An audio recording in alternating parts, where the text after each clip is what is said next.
Hello my little readers and all our furry friends. Welcome back to Storytime with Hannah and Patrick. This week it's Patrick's favourite story. Are you ready? Bob the Dog Gets a Job by Tracey Hammett and Angie Stevens, published by Graffeg. Come on, Patrick. Are you sitting comfortably? Well, Patrick definitely is. Then let's begin.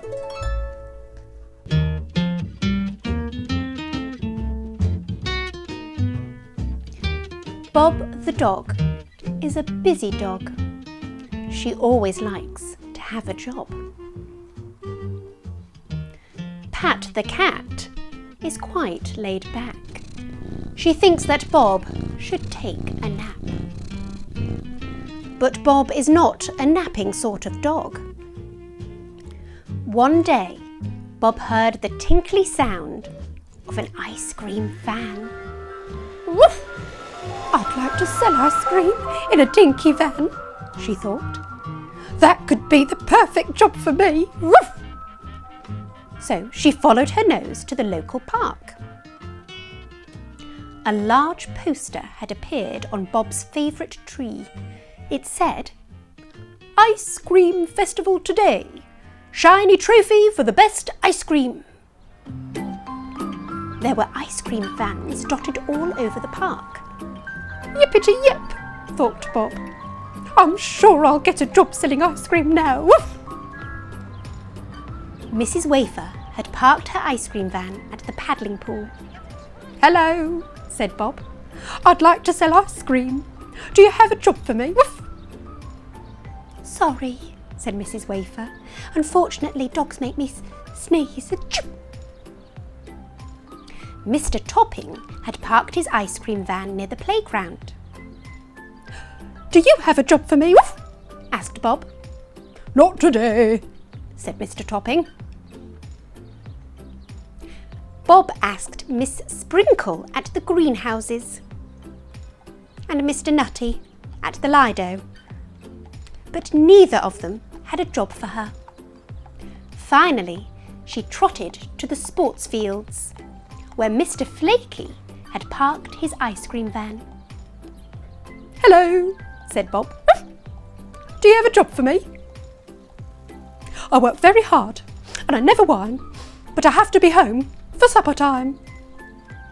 Mr. Flaky needed to pop to the shop to fetch more ice cream cones, so he offered Bob a job. "Woofy woohoo!" said Bob. "I'm in the right place at the right time." Mr. Flaky gave Bob a hat and an apron. He made sure Bob washed her paws, and he showed her how to use the ice cream nozzle. "You should have enough cones for now," he said, "but be careful with that nozzle. It keeps sticking." "Oh, oof! I better get started," thought Bob. She switched on the musical chimes and she sang along to the tinkly song, "Ow!" And soon some customers arrived. "Woof! Happy Ice Cream Festival! What can I get you?" Bob asked. Bob enjoyed serving ice cream. She liked the way it curled out of the nozzle, making a creamy mountain on top of each cone. She liked squeezing out the sauce, sprinkling the sprinkles, and planting a chocolate flake on top. And she especially liked yapping to all the customers. Everything was going just soupity-doopity until the football team arrived. Suddenly, there was a very long queue. "Oh, I hope there will be enough cones for everyone," Bob thought. But soon, there was only one cone left, and there were still lots of customers queuing. "Sorry," said Bob, as the ice cream curled around into a little creamy mound. "This is the last cone." But when she tried to flick the nozzle off, it stuck, and the ice cream kept coming.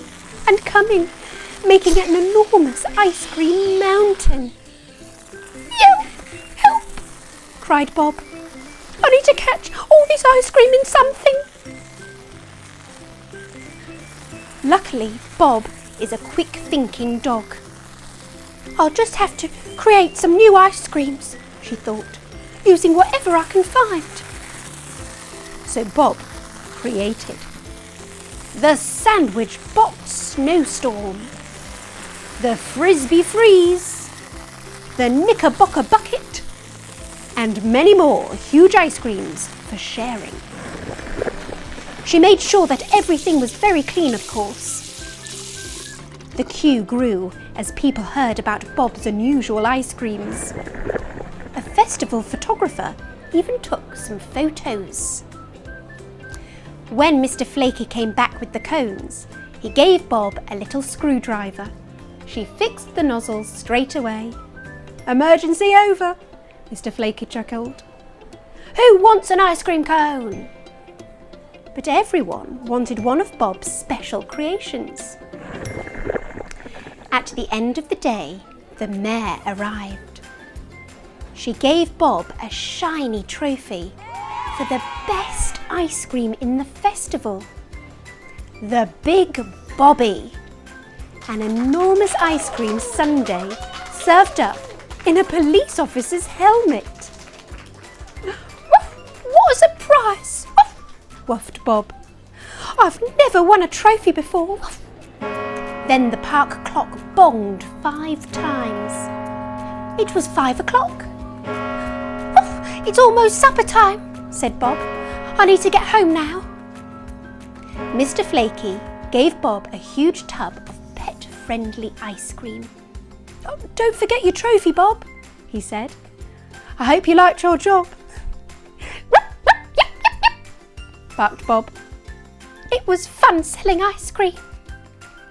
And she scampered all the way home thinking, to sell ice cream in an ice cream van, it helps if you like small spaces, you are friendly, you enjoy counting money, you are artistic and quick thinking, and you always keep your paws clean.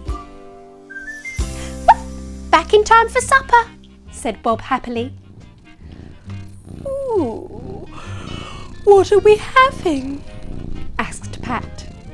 "One of my ice cream creations, of course," said Bob, grinning. "Will it have sweet sauce and sprinkles and flakes?" asked Pat. "It will be far more delicious than that," said Bob. Pat could hardly believe her eyes when Bob served up the sausage surprise. The end. Well, that's got me in the mood for ice cream. I don't know about you. Join us again very soon for another episode of Storytime with Hannah and Patrick. Bye-bye.